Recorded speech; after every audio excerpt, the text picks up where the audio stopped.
Mga kababayan, iisa-isahin ko po sa inyo ang mga dahilan na nakita ko kung bakit para po sa akin, no, in my opinion, ang pinaka-worst na presidency ng bansa po natin ay yung kay dating Pangulong Duterte na pwede kong sabihin na siya po yung naging pinaka-worst na presidente ng bansa natin. Bibigyan ko po kayo ng mga dahilan ko, iisa-isahin ko po sa inyo.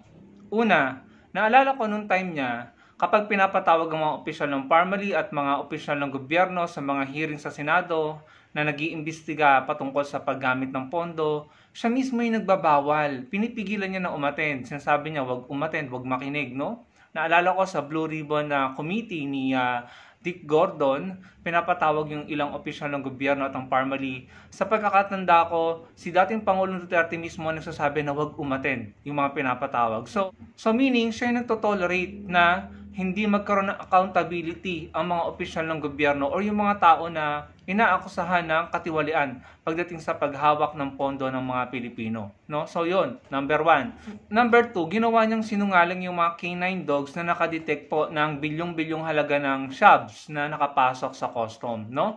Ginawa niyang sinungaling. Mga trained dog yon. Hindi siya nakinig sa PIDEA. So, paano pala, no, kung hindi in-insist ng PIDEA na meron talagang nakapasok, maaring maniwala yung mga tao. Kasi may mga DDS po talaga na naniwala dun sa sinabi niya na wala, hindi totoo yung findings ng canine dogs, no? So, parang, ayun, paano kung lahat ng Pilipino naniwala sa kanya at sinunod siya ng PIDEA?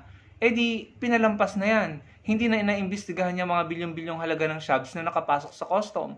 So yun po, turn off po yun at red flag. Bakit mo kukontrahin yung trained dogs at saka yung PIDEA sa findings sila na may nakapasok na bilyong-bilyong halaga ng shabs sa custom? Hindi po ba napakalaking red flag nun at kahinahinala in my opinion? Tapos later on, inamin din naman pala niya. So yun, isa pong red flag yun. Sunod, number 3, siya pa mismo ang nagtatanggol kay Michael Yang. Iniluklok niya na economic advisor kahit Chinese national, no? Tapos pinagtatanggol niya laban sa mga findings ng PIDEA na yung Michael Yang po ay involved, no, sa shabs trading or sa illegal na gamot. Hindi po ba mga kababayan? So yung po isang masakit at masaklap, bakit mo pinagtatanggol yung tao na merong findings ang PIDEA na link sa ganito na illegal. Samantalang yung mga maliliit na tao, na mga Pilipino street level, pinaghihinalaan, suspect pa lamang, andun, tumba, tinumba, EGK. Pero kapag mayaman, kaalyado, kumpare, kaibigan, gagawing economic advisor, ipagtatanggol pa kahit mismo mga eksperto at PIDEA na ang nagsasabi. So para sa akin, napakalaking heartbreak nun para sa mga Pilipino. Pero sinuportahan ng mga DDS, pinagtanggol ng mga DDS. Hindi po ba mga kababayan? So nasan ngayon si Michael Yang, mga kababayan? Bakit hindi hinaharap ang mga aligasyon? Bukod doon, yung anak niya at yung manugang niya si Man Scarpio, nasasangkot din po doon sa pagpasok ng bilyong-bilyong halaga ng shabs na iyon sa custom. At sana malaman natin ang totoo. Sana aksyonan na yan ng DOJ at ng mga korte yung mga isinampang reklamo ni Senator Trillanes. Sunod, ginawa niya ng peking bank account si Senator Trillanes. Nag-imbento siya ng peking bank account ni Senator Trillanes. Pinatunayan ni Senator Trillanes sa mga peke yun. Tapos inamin din naman niya sa show ni Erwin Tulfo sa PTV4 na gawa-gawa lang niya yung mga bank account na yun. Para ano? Para siraan sa mga Pilipino si Senator Trillanes. Hindi po ba napakasama nun? Hanggang ngayon, hindi niya napatunayan yung mga bank account ni Senator Trillanes. Ang palusot pa niya noon, dun sa show ni Erwin Tulfo, ipapakita daw niya yung mga totoo. Pero wala naman siyang pinakita. Pero hanggang ngayon, hindi pa rin nare-realize at nakikita yan ng mga DDS. Nagsinungaling paulit-ulit si dating Pangulong Duterte. Sunod, kinulong nila si dating Senator Laila de Lima. Gamit ang mga gawa-gawa at peking akusasyon or mga kaso. Kaya nagtagumpay si Congressman de Lima. Ginawa ng mga troll, ng mga fake news peddler, ng fake news si Congressman de Lima at paninira sa kanya. Nangyari yun sa administrasyon ni dating Pangulong Duterte. Yung fake video at kung ano-ano pang pagyurak sa reputasyon at pagkatao ni Congressman De Lima. Pero dahil inosente si Congressman De Lima at kung mapapanood niyo yung speech niya na umiiyak siya, haharapin niya ito, lalabanan niya yung mga kaso, hindi siya magsisik ng asylum. Eventually, nagtagumpay siya. Napatunayan niya sa korte na inosente siya. Ngayon, may gumagapang na naman para ibalik yung mga kaso na napatunayan na sa korte na walang saysay.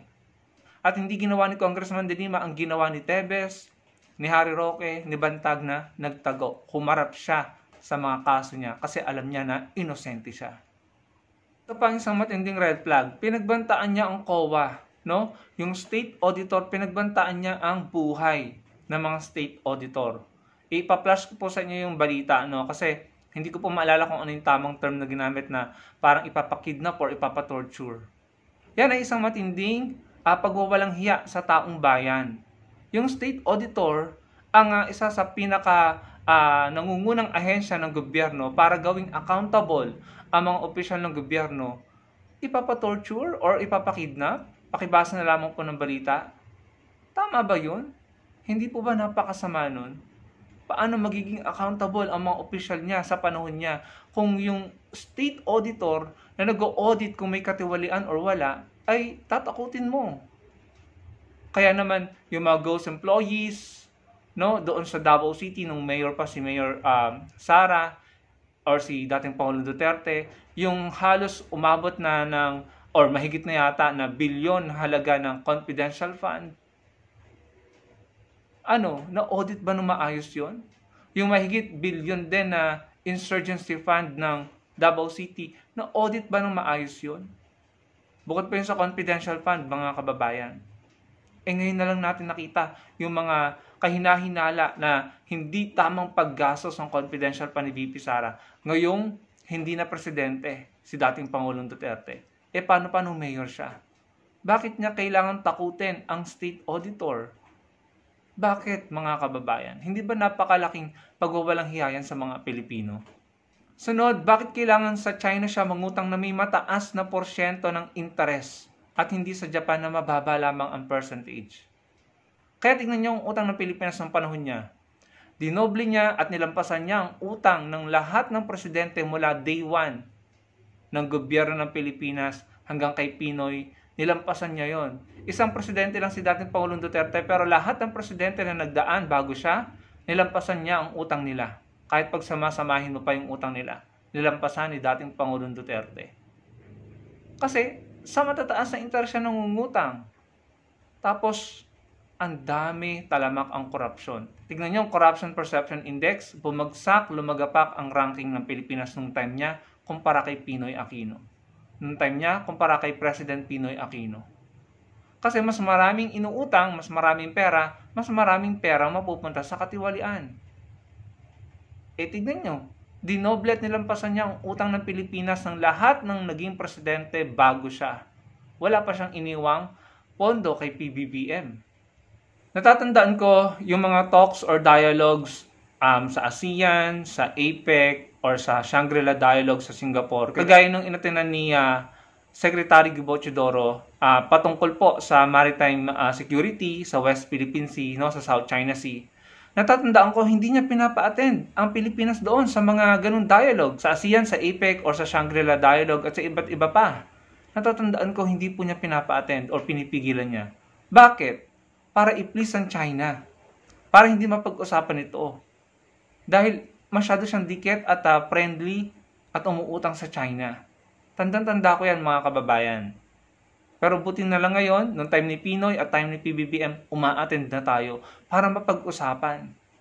Kaya ngayon, nakita niya si Secretary Gibo Teodoro, sinupalpal niya yung propagandang tanong ng isang maka-China, general yata ng China yon. Sinupalpal niya. Nagagawa natin ngayon na lumaban sa mga dialogue. Ito pa, nung may nakapasok na bilyong-bilyong halaga ng shabs sa custom, anong ginawa niya sa pinakamataas na opisyal ng custom noon? Hindi niya sinibak. Hindi niya ewan ko kung pinaimbestigahan sa korte o sinampahan ng kaso. Hindi niya sinibak bagkos inilipat niya sa ibang ahensya ng gobyerno. Ayan o, basahin niyo yung balita, no? Si Paeldon, inilipat lamang. Basahin niyo na lamang po yung balita. So, nasan dyan ang accountability? No? Kapalpakan yan eh. Kung hindi man siya involved sa pagpasok ng bilyong-bilyong halaga ng shabs na yun, sana man lang tinanggal mo na at hindi mo na pinaupo sa kahit anong posisyon sa gobyerno dahil palpak siya. Palpak siya sa panahon niya, pumasok yung bilyong-bilyong halaga ng shabs sa pamumuno niya sa custom. Kung hindi man siya involved doon, hindi niya sasampa ng kaso, sana tinanggal niyo na at hindi niyo na pinahawak ng anumang posisyon sa gobyerno dahil nakita niya na ipalpak siya eh. Hindi po ba mga kababayan? Pero bakit inilipat? Bakit binigyan pa ng ibang responsibilidad or posisyon? Yun ang malaking tanong. Ito pa, bilyong-bilyong halaga ng COVID-19 vaccine na expired po noong time ni dating Pangulong Duterte. Sinisaraan pa ng mga DDS, kinukutsa, nilalait pa ng mga DDS yung Vaccine Express ni Atty. Leni Robredo noon. Yun nga yung tumutulong para mabilis ma-dispose ang mga vaccine para mas marami ang mabakunahan, siniraan, minalain ng mga troll ng mga DDS yung Vaccine Express ni Atty. Leni Robredo. Anong resulta? Bilyong-bilyong halaga ng vaccine para sa COVID ang na-expired. Ginastosan po yan ng mga Pilipino. Inutang ng mga Pilipino ang pambayad dyan. Inutang natin noong time ni dating Pangulong Duterte. Ito pa, bilyong-bilyong halaga ng tax ng mga pogo hindi nabayaran, hindi binayaran. Napanagot ba yung mga yan? So akala ko ba malaki ang pakinabang ng Pilipinas sa pogo noong time ni dating Pangulong Duterte? Ano to, bilyong-bilyong halaga ng tax ang hindi nila binabayaran pala. Isang balita pa lang po yung nakita ko yung pinapakita ko sa inyo. Ito pa yung kaduda-duda, 51 billion po ang nakuhang pondo ng anak niya na si Congressman Pulong noong time niya. Na sinasabi, if I'm not mistaken, para sa flood control, no? Pero hanggang ngayon, binabaha pa rin naman po ang Davao City. Nakita niyo yung mga recent news ng pagbaha sa Davao City? Pero alam nyo, kahit pa sabihin natin, ayan, andyan na yan, baha, no? Malaki pa rin po yung 51 billion. Yung ibang mga congressman at distrito, hindi nakakakuha ng ganyang kalaki. At sumobra naman po yata yung 51 billion. Considering na yung naiaambag ng Davao City sa kaban ng bayan ay hindi naman ganyang kalaki. Mas malaki pa ang pondo nila kesa sa kinikita at naiaambag ng Davao City sa Pilipinas. Hindi po ba malaking red flag yun? 51 billion? Isa pang red flag, siya mismo umamin na may pinatay na siya, pumapatay siya ng tao. Inuutusan niya ang mga polis na palabanin ang mga suspect. Umamin po siya. Hindi po ba napakalaking red flag nun? Umamin din po mismo si dating Pangulong Duterte na nagtatanim sila ng ebidensya at intriga. Si dating Pangulong Duterte din po ay umamin mismo na sila ay nagtatanim ng ebidensya at intriga. Kagaya ng ginawa nila kay dating Senadora Laila de Lima. Ginawa ng mga fake news, kasinungalingan, at mga gawa-gawang kaso. Ganon din ang ginawa kay Senator Trillanes. Kaya si Senator Trillanes at si Congressman de Lima, hirap na hirap po silang manalo sa eleksyon dahil nasira na po sila sa tao gamit ang mga kasinungalingan. Yun ang nakita kong goal ni dating Pangulong Duterte, manira lamang. Umamin naman siya nagtatanim ng ebidensya at intriga. Kaya, in my opinion, ginaya ito ng mga polis. Tanim ebidensya, EGK. Kahit mga pinaghihinalaan pa lamang or inosente na EGK. Tapos, na-caught in the act, caught on cam sa CCTV, nagtatanim ng ebidensya. Sumusuko na yung tao, nakataas na yung kamay, pinapuputukan pa. Yan po ay isang malaking kasamaan, mga kababayan. Ang sama po nun. Ito pa isa, mga kababayan, na hindi nare-realize sa mga DDS. Hindi po pumirma ng bank waiver si dating Pangulong Duterte. Kahit pa campaign promise nila yan ni Cayetano. Sila yung nangako, pero hindi sila ang gumawa. Ang gumawa, si Atty. Leni Robredo noong 2016. Siya yung pumirma ng bank waiver. totoong bank waiver pumunta siya sa bangko at pumirma ng bank waiver. Pero yung nangako, si Duterte at si Cayetano, yung campaign promise nila, sila ang hindi tumupad. Pero hangang-hanga pa rin ang mga supporter nila, mga kababayan. Parang yung jet ski, parang yung 3 to 6 months, hindi po natuloy. Nakakasama po ng loob yun. Parang niloko po ang mga Pilipino. Ang saliin po niya na natiling hindi bukas sa publiko, hindi pina-access sa publiko. Basahin niyo po itong balitang ito, mga kababayan. Ayan, iba-iba po ang sinasabi niyang laman ng kanyang bank account. Noong 2016, if I'm not mistaken, 14,000 or 17,000 lang sinasabi niyang laman ng kanyang bank account. Tapos, after ng ilang araw, sinabi niya less than 200 million. Fast forward sa Quadcom 2024, biglang naging 5 billion, at least 5 billion.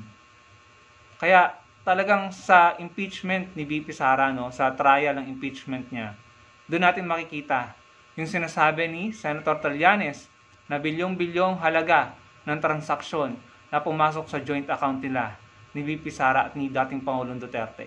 Na milyon-milyon na pumapasok na di umano'y galing sa mga D-Lord na pumapasok regularly sa bank account nila. Kaya importante po na matuloy ang impeachment trial dahil wala pong kawala doon Doon natin malalaman ng totoo. So imagine, iba-iba yung sinasabi nila patungkol sa laman ng kanyang bank account. Iba-iba ang sinasabi ni dating Pangulong Duterte. Paano mo paniniwalaan yun? Ang daming pagkakataon, ang daming okasyon na siya ay nagsinungaling sa mga Pilipino, mga kababayan. Ito pang isang red flag, basta na lamang po siya humahalik sa mga kababaihan. Yung great victim na pinatay, binastos pa niya. May pagkabastos po si dating Pangulong Duterte sa mga kababaihan. Si Atty. Leni Robredo, sinabihin niya noon na mamatay na. Kung matatandaan nyo, ito po yung balita. Hindi po ba napakasama po ng ganyan pag-uugali? Minura niya ang Diyos, minura niya ang Santo Papa. Sa pagkakatanda ko, ipapakita ko na lang yung balita, pinagbantaan niya ang mga pare nung panahon niya. Sabi ko, anong klaseng pinuno ito? Pero palakpakan, may mga nagpapalakpakan, may mga sumusuporta sa kanya at tuwan-tuwa sa mga ginagawa at sinasabi niya. Ito pang isang malaking red flag, kasangga niya ang mga NPA. Tingnan niyo itong mga larawan na ito. Siya po yung totoong naging kandidato ni Joma Sison ng mga NPA. Siya po yung sinuportahan. Pero sino ni red tag? Sino pinagbintangan? Si Atty. Leni Robredo. Yung totoong ugali nila at kulay nila ipinroject kay Atty. Leni Robredo. Pero nakita niyo ba na si Atty. Leni nakipag-usap kay Joma Sison or sa kahit sinong NPA? Pero si dating Pangulong Duterte, kasama niya sa bundok ang mga NPA, sumisigaw siya nung mabuhay ang NPA. Nakikipagkasundo kay Joma Sison. Siya yung kandidato ng NPA. Pero bakit si Atty. Leni Robredo ang pinagbintangan nyo at binastos nyo, nilait nyo, kinutya nyo? Dahil nadala kayo, napaniwala kayo sa kasinungalingan ng mga troll, ng mga DDS. Kung ano yung ugali at kulay ng kanilang amo, ng kanilang poon, ng kanilang idol, ipinroject nila kay Atty. Leni Robredo. Kaya sobrang nakakasama po ng loob. Bukod po sa umamin siya na may pinapatay siyang tao, may pinatay siyang tao, umamin din po siya na may ninakaw siya, pero naubos na daw sa isang speech. Umamin din siya na gumagamit siya ng Mary Jane. Inamin po niya yan. At umamin po siya sa mga AGK. Ayan po yung balita, mga kababayan. Ito pa yung isang unbecoming at saka red flag Si Sara Duterte nakita sa video, na-videohan na, nananakit, nanununtok ng sheriff na nagpapatupad lang naman ng order ng korte. Ginagawa ang due process pero sinaktan niya po. Si Pulong Duterte caught in the act, caught on camera nananakit po ng tao. Hindi ba red flag yon mga kababayan? Pero palakpakan pa rin ng mga DDS, binoto pa rin nila. Lahat sila, ang pansin ko po sa kanilang magkakapatid, palamura. Kahit po yung bunsong babae na nagsasalita sa mga maisog rally nila, nagmumura na rin. Doon sa pag-aresto kay dating Pangulong Duterte, grabe din magmura. Sila, magkakapatid, pansin ko po, palamura. Violente sa kilos, sa aksyon, sa pagsasalita. Hindi pa ba, ewan ko mga kababayan, pero yun po talaga yung para sa akin na hindi magandang ugali, no, ng mga pinuno. Pero gusto yan ng mga DDS. Ano pong magagawa natin?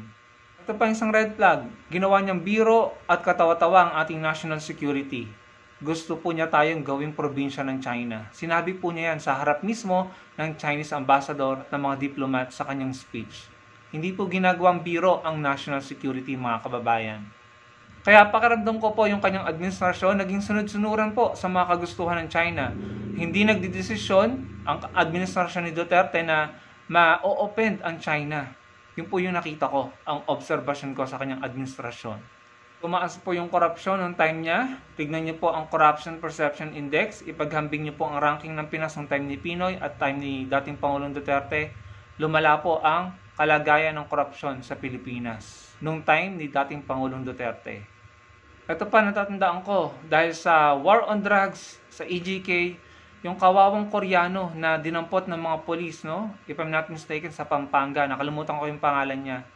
Pinagbintangan, ninakawan, kinidnap, pinagbayad ng malaking halaga ang pamilya, pero tinumba pa rin at pinulash sa inodoro yung bangkay, yung abo, after i-cremate.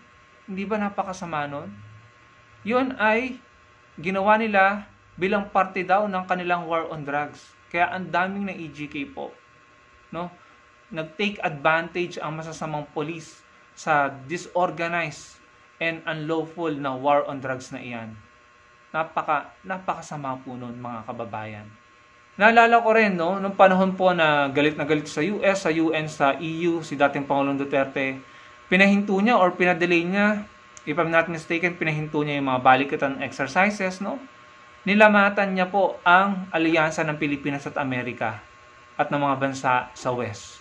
Minoromora niya ang UN, ang EU, ang Amerika na tumutulong po sa atin kapag may mga sakuna tayo. Sa pagkakaalala ko po, yung mga military drill, pinahinto niya. No?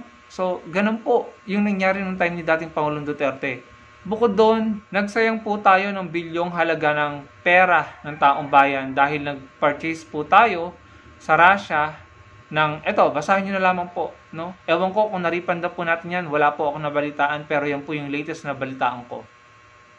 Dahil inurong yung pag-purchase, dahil hindi naman po kasi natin alyansa ang Russia eh.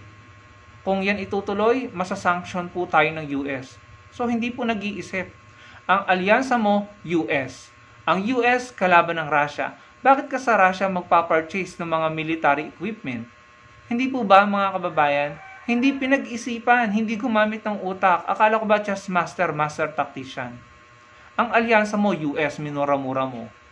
Bakit ka sa Russia bibili ng mga military equipment? So, anong magiging response ng US? Isa-sanction ka.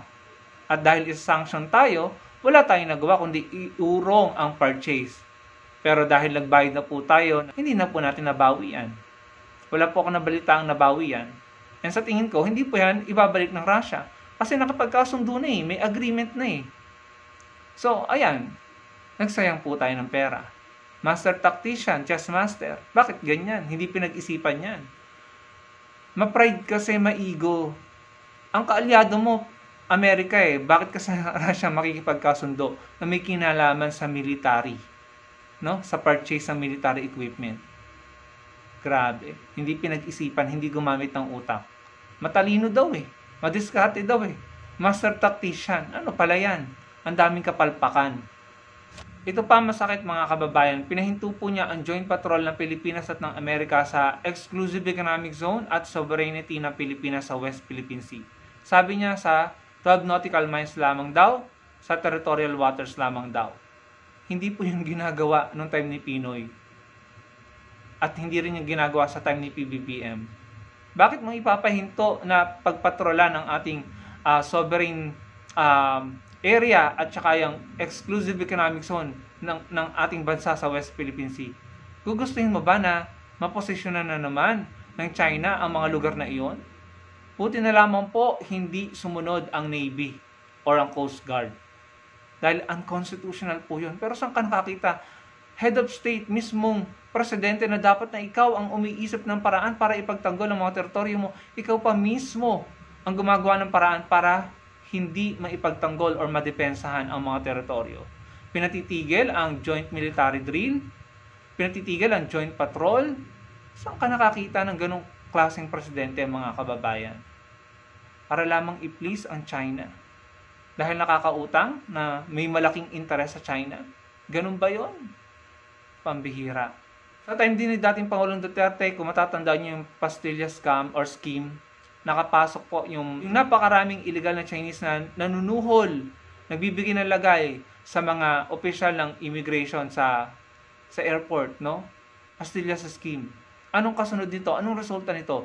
Dumami ang mga Chinese na nakakuha ng birth certificate, passport at lisensya sa bansa natin ng illegal. At dumami rin ang nakapamakyaw ng lupain sa bansa natin na illegal din. Unconstitutional yan. At dumami rin po ang mga Chinese national na nakapasok sa Philippine politics, sa gobyerno. Kaya nasasakop po tayo unti-unti no? China nung panahon po ni dating Pangulong Duterte. Nakakadurog po ng puso. Nung pumutok po ang COVID-19, hindi rin po niya ipinasara agad-agad ang mga borders ng Pilipinas. Hindi siya nakinig kay Atty. Leni Robredo noon na nananawagan na isara na ang mga borders. No? Na ipahinto muna ang operasyon ng airport dahil kumakalat na po. No? May makakapasok na. Hindi siya nakinig. In my opinion, yung pagkakaunawa ko, ayaw niyang ma-offend ang China. Pero ayun, nakapasok. At sa huling pag-check ko, mas marami pa ang nategi sa Pilipinas kumpara sa mga nategi sa China dahil sa COVID-19. Tapos may mga banat pa siya na iihian ng taal, huhugasan ng gasolina ang face mask. Saan ka nakakita nun, mga kababayan? Nung time niya, dumami ang mga pro-China na mga Pilipino na naging tagapagsalita, tagapagtanggol ng China laban pa mismo sa Pilipinas sa mga Pilipino na nagtatanggol sa West Philippine Sea. Nung time po ni dating Pangulong Duterte. Dumami rin ang bastos, ang palamura sa social media. At nahati tayong mga Pilipino. May mga bumabati ko sa gobyerno, may mga nagtatanggol sa gobyerno. Nung time ni Pinoy, walang ganyan. Lahat tayo nagkakaisa na bumabati ko sa gobyerno. Walang tagapagtanggol si Pinoy Aquino noon, si President Pinoy. Lahat tayo nagkakaisang bumabati ko sa kanya. Kasi united tayo mga Pilipino. Lahat tayo nagkakaisa pagdating sa West Philippine Sea. Lahat tayo ino-oppose ang China. Noong time ni Pangulong Pinoy Aquino, nakakahuli tayo ng mga Chinese poachers na illegal na pumapasok sa ating mga soberanya at exclusive economic zone at teritoryo. Mapa-Vietnamese or Chinese, hinuhuli natin noong time po ni dating Pangulong Pinoy Aquino. Pero nung pumasok na po yung administrasyon ni dating Pangulong Duterte, nagkawatak-watak tayo. Meron nang naging tagapagtanggol ang gobyerno, meron nang naging tagapagtanggol ang China, at kinakalaban na ang kapwa Pilipino. Noong time ni Pinoy, walang ganon. Tapos hindi na ako masyado nakabalita na may nahuhuling mga illegal poacher ng China. Tayo na ang nadehado. Tayo yung inaagawan ng huli ng isda. Tayo yung hinahabod, binubuntutan, niraram ng mga Chinese vessels, ng mga militia nila, ng kanilang Coast Guard. Tayo yung tinatabay sa sarili nating exclusive economic zone. Tayo yung pinapaligiran. Tayo yung binubuli. Pero love na love pa rin po niya yung China. Ang hindi ko matanggap at ang nakakasama ng loob, sa kabila ng ginagawa sa atin ng China, sa ating mga mangingisda sa West Philippine Sea, may mga DDS na nagtatanggol sa kanila. At tayo pa yung pinagmukhang masama. Tayo pang mga Pilipino, mga kababayan. At ito, yung pinakahuling balita, mga kababayan, ayan. Sabi sa balita, NBI confiscates 23 million worth of narcotics in Davao City. 23 million po. Bukod pa yan sa mga empleyado ng Davao City na 37 yata yun na nagpositibo dun sa panunungkulan ni Mayor Baste Duterte. So ngayon, hanggang ngayon, June 8, 2025, no? Kahapon yata ito, June 2025, may ganyan pa rin balita sa Davao City. Akala ko ba drug-free na yan? Ang papromo nila, ang lagi nilang binibida, pinakapayapa, pinaka-safe, no? Na syudad sa buong Pilipinas. Sa Ilocos Norte nga, wala akong nababalita ang ganyan eh. Sa Ilocos Norte, wala akong nababalita ang mga nagtatagong mga pugante, mga pumupuslit. Sa Ilocos Norte nga, wala akong nababalitaan na mga nagpositibo na mga empleyado ng kanilang City Hall. Sa totoo lang, wala akong nababalita ang baha sa Ilocos Norte. or mga krimen sa Ilocos Norte. Pero ang papromo ng mga DDS, maganda, sa Davao, malinis, safe, drug-free. Bakit may mga nahuhuli pa rin na shabu, nakukumpiska? Eto nga sa drone, tapos sa bola ng basketball, ibinato sa loob ng kanilang kulungan doon, nakapasok yung shabu. Drone, inilagay sa drone yung shabu sa Davao City. So ano yan? Yan yung nakakasama ng loob dahil ang daming nagsakripisyo ng buhay, ang daming nadamay na inosente or dinamay ng mga inosente na EGK sa war on drugs. Maraming polis ang nagbuwis ng buhay, pero hanggang ngayon hindi nyo pa rin pala nauubos ang problema dyan sa illegal na droga dyan sa Davao City. Kaya diba, kaya nakakasama ng loob pagkatapos ng sunod-sunod na EGK noon at mga polis na nagbuwis ng buhay, meron pa rin. Dahil hindi po inuna or tinarget yung mga malalaki, yung mga big fish. Ang inuna yung maliliit, yung mga street level. Kaya parang gusto na pong maniwala dun sa sinasabi ng dati niyang tauhan, si Las Cañas yata yun, or si Asierto yata yung sinasabi na di umano'y protector ng Shabs, the Lord of all Lord sa South Philippines. Parang gusto ko na pong maniwala doon eh. Kasi bakit ganyan, no? Yung economic advisor mo, pinagtanggol mo pa. Bakit ngayon hindi siya nagpapakita? Hindi po ba mga kababayan? Bakit ganyan ang nangyari sa bansa natin? Bakit ganyan? Akala ko ba maayos na? Kita nyo? Kahit sa mismong syudad nila, hindi nila masugpo, tapos ibibida nyo sa buong bansa. Ang daming nagbuwis ng buhay dahil sa EGK. Hindi lamang mga inosenteng mga Pilipino, pati mga pulis, nakakaawa po sila, nakakadurog ng puso. Ayoko na tayong bumalik sa ganyang sistema. Ayoko na po ng ganyang uri ng pamumuno, ng ganyang sistema. Bara-bara, puro kabasusan, murahan, puro patayan, violente ang lumalabas sa bibig sa pag-iisip sa kilos. Mga desisyon na nauuwi sa katiwalian, mga desisyon na pabor sa China. Ayoko na pong bumalik sa ganun. Mapapabayaan na naman po ang West Philippine Sea kapag bumalik na naman po tayo sa ganung style ng pamumuno. Panagutin ang mga dapat panagutin. Gawing accountable. Ituloy ang impeachment trial. Kailangang malaman ng mga Pilipino ang mga akusasyon ni Senator Trillanes kung totoo or hindi. Kailangang makita ang mga ebidensya, ang bank account, mga kababayan. Huwag po tayong pumayag na bumalik tayo sa ganung sistema at huwag po tayong pumayag na hindi mapanagot at maging accountable ang mga politiko na gumawa ng kasamaan at kasalanan sa mga Pilipino. Magsama-sama po tayo. Salamat po sa panonood mga kababayan. Sana may na-realize kayo sa mga ibinahagi ko. Sana po i-like nyo ang video. Yan na lamang po ang hinihiling ko sa inyo. Maraming pong salamat.